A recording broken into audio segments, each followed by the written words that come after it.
Assalomu alaykum. Bugun biz sizlar bilan arab tilidagi illatli fe'llar haqida gaplashamiz. Illatli fe'llar arab tilida mu'tal deb nomlanadi. Mu'tal. Mu'tal degani illatli ma'nosini bildiradi. Illat o'zi nima deyilsa, kalimaning aslida, ya'ni so'zning aslida alif, vav yoki ya harflari bo'lishidir.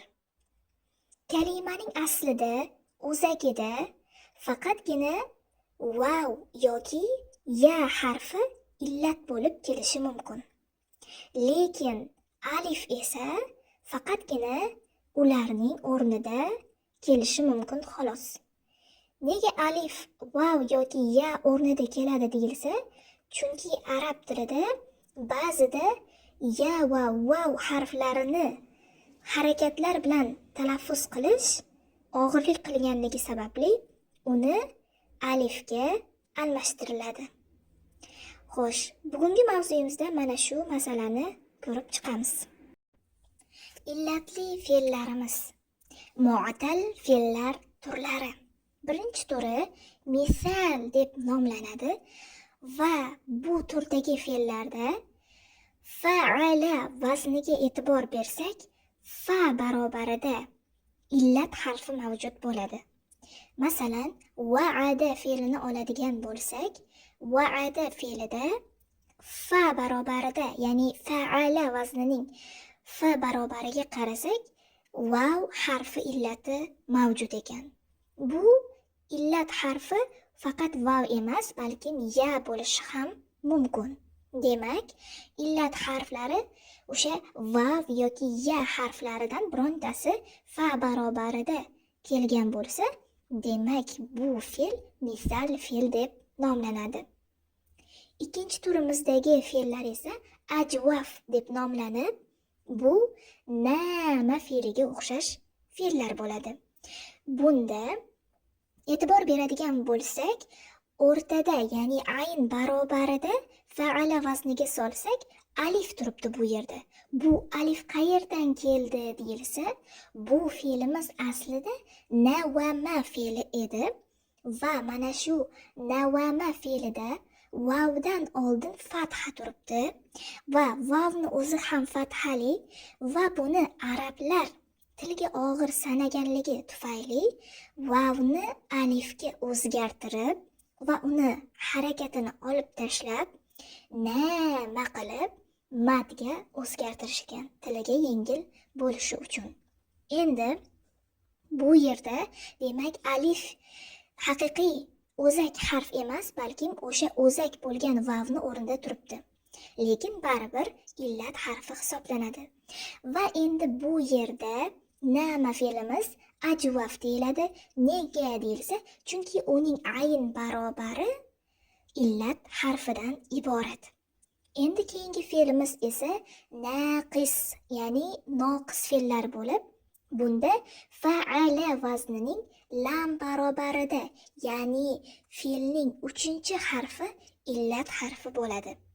Roma fe'liga e'tibor bersak, bu yerda 3-harfimiz, ya'ni 3-o'zak lam barobaridagi harfimiz ya illat harfidan iborat va bu fe'l shuning uchun noqis hisoblanadi.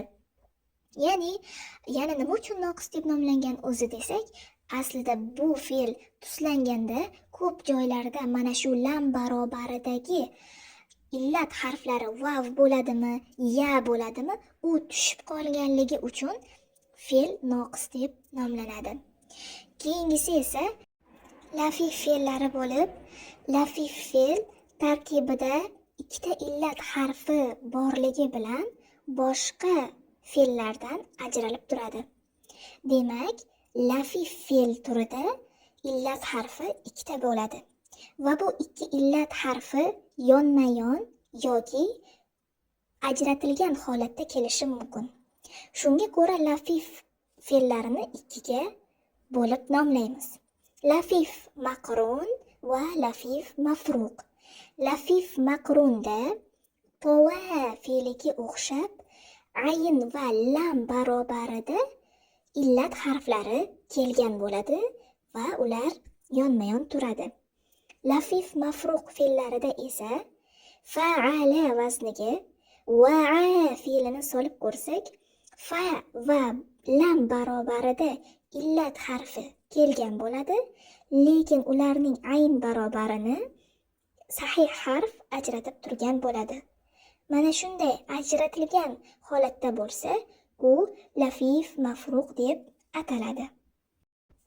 Endi bugun misol fe'li haqida gaplashamiz. Misol fe'li agarda o'tgan zamonda tuslanadigan bo'lsa, u ma'lum holatdami yoki majhul holatdami, buni ahamiyati yo'q. Agar uni o'tgan zamonda tuslaydigan bo'lsak, unda hech qanday o'zgarish sodir bo'lmaydi. Qoida bo'yicha va xuddi sahih fe'llardek tuslanadi. Demak, misol fe'l o'tgan zamonda tuslanganda uning illat harfi hech qachon tushib qolmaydi. Bu illat harfi vav yoki ya bo'lsa ham, biz o'tgan zamonda ma'lum yoki majhul holatida ham vavni joyida qoldiramiz. Xuddi kataba, jalasa, qoro'a kabi sahih fe'llarni qanday tuslasak, xuddi shunday uni ham tuslab qo'yamiz. Masalan, kataba, wa'ada, kataba, katabu, wa'ada, wa'ada, wa'adu, katabat, wa'adat, katabata, wa'adata, katabna, wa'adna. Xuddi shu kabi tuslashda davom etamiz. Lekin endi misol fe'lini muzoriyda tuslamoqchi bo'lsak, biz uning illat harfi vav yoki ya ekanligiga qarab turib, alohida holatda tuslar ekanmiz. Agarda misol fe'lning fa barobari vav bo'lsa, ya'ni misol voviy bo'lsa, shu fa barobaridagi vav muzori va amrda tushib qoladi. Faqat sharti bor ekan, agarda aynning harakati kasra bo'lsa. Demak, biz vav harfini, ya'ni fa barobaridagi vavni tushirib qoldiramiz. Qachonki muzoriga o'tganda ayn barobaridagi harfning harakati kasra bo'ladigan bo'lsa. Lekin u fatha bo'lsa, biz vavni tushirib yubormas ekanmiz. Buni misol bilan ko'radigan bo'lsak, va'ada fe'lini muzoriga o'tkazib ko'ramiz. Masalan, uni vaznga solsak, va'ada fa'ala vaznida va muzoriga o'tkazganimizda yau'idu, ya'ni ayn barobaridagi harfning harakati kasrali bo'lib, yaf'ilu vazniga o'tdi. Endi mana shu vav kasra harakati bilan kelishmaganligi tufayli biz u yerda vavni tushirib qoldiramiz. Agar buni hazilomuz tarzda aytadigan bo'lsak, vav harakati kasrani yoqtirmaganligi uchun kasra kelganda o'zi tushib qoladi. Va endi yau'idu fe'li ya'idu fe'liga o'zgardi. Endi yau'iduni vazni yaf'ilu edi, lekin biz bu yerdan fa barobaridagi o'zak harfni tushirib tashladik va endi o'zakdagi fa barobari yo'qolib qoldi.